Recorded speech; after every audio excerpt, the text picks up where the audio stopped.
सगळ्यांना नमस्कार। सध्या महाराष्ट्रात अध्ययन प्रक्रियेचे व्यवस्थापन हे शिक्षकांसाठी प्रशिक्षण चालू आहे। या प्रशिक्षणाचा उद्देश विद्यार्थ्यांच्या विकासात शिक्षकांबरोबर पालकांनी आणि समाजाने मदत करणे। त्यामुळेच उद्याचा भारत देश सर्व बाबतीत अग्रेसर होणार आहे। या प्रशिक्षणाचा सार या कवितेत मी मांडला आहे। आपण सर्वांनी मिळून देशाच्या भावी पिढीसाठी काय करायचे आहे त्या या कवितेत मांडण्याचा प्रामाणिक प्रयत्न मी केला आहे। आपल्याला नक्कीच ही कविता आवडेल। विशेषतः शिक्षक मित्रमैत्रिणींना ही कविता आवडणार आहे। ही कविता सादर करण्याची संधी मला सातारा प्रशिक्षणात मिळाली, ती इथे मी सादर करत आहे।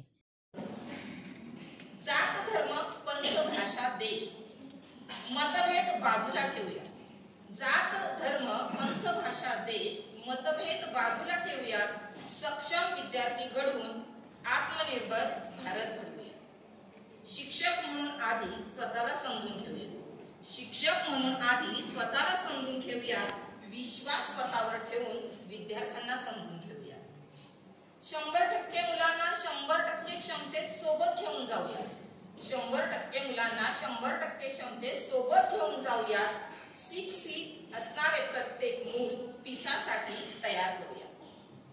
स्व, समाज, भौतिक सुविधा, प्रशासन 4 टप्पे समजून घेऊया। स्व, समाज, भौतिक सुविधा, प्रशासन 4 टप्पे समजून घेऊया। अध्ययन प्रक्रिया व्यवस्थापन शिक्षणाच्या 6 पायऱ्या ध्यानी ठेवूया।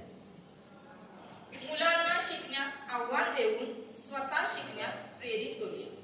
मुलांना शिकण्यास आव्हान देऊन स्वतः शिकण्यास प्रेरित करूया। तंत्रज्ञानाचा उपयोग करून जिज्ञासा वृत्ती वाढवूया। पीअर लर्निंग, गट अध्ययन, विषय मित्रांचे गट करूया। पीअर लर्निंग, गट अध्ययन, विषय मित्रांचे गट करूया। सहकार्य भावना वाढवून आव्हाने देऊन परिणाम दुप्पट करूया। शहरातील इतर देशातील शाळेसोबत भागीदारी करूया। शहरातील इतर देशातील शाळेसोबत भागीदारी करूया। संगीत, नाट्य, विविध कलेत व्यक्त होण्याची संधी देऊया। वैशिष्ट्यपूर्ण क्षमता शोधून इतर क्षमता विकसित करूया। वैशिष्ट्यपूर्ण क्षमता शोधून इतर क्षमता विकसित करूया। प्रत्येक मूल शिकू शकतं यावर विश्वास ठेवूया। शिकण्याच्या हौसेवर नियंत्रण ठेवून बोलणे आपण कमी करूया। खूप महत्त्वाचं आहे।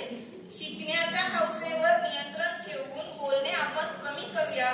मुलांना घटक समजेपर्यंत मनावर संयम ठेवूया। प्रत्येक शाळा आंतरराष्ट्रीय करून आंतरराष्ट्रीय शिक्षण देऊया। प्रत्येक शाळा आंतरराष्ट्रीय करून आंतरराष्ट्रीय शिक्षण देऊया। आत्मनिर्भर भारत करून अवघे विश्वची एक करूया। अवघे विश्वची एक करूया।